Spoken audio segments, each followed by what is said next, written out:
آیا پاکستان رښتیا واخان نیولی یا یې د نیولو هڅې پیل کړي دي او آیا پاکستان دومره زورور دی چې دغه خطرناک کار وکړی شي؟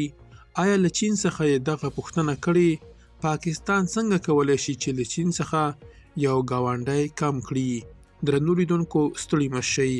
محمد حلیم پیدایي لیکلي پاکستان غواړي د افغانستان استقلالیت او مدیریت ترلاسه کړي.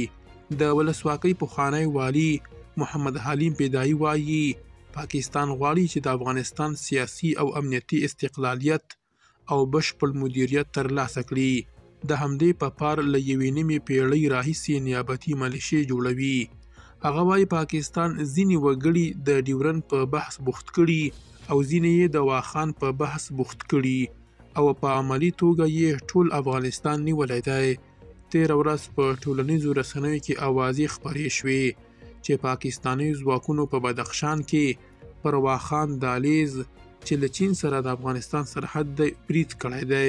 د اسلامي امارت واکمنۍ یاد خبر په داسې مهال کې رد کړ چې د دفاع وزیر په یوه پخوانۍ ویډیوي وینا کې واخان له ستراتیژیک پلوه د افغانستان سر بللی و.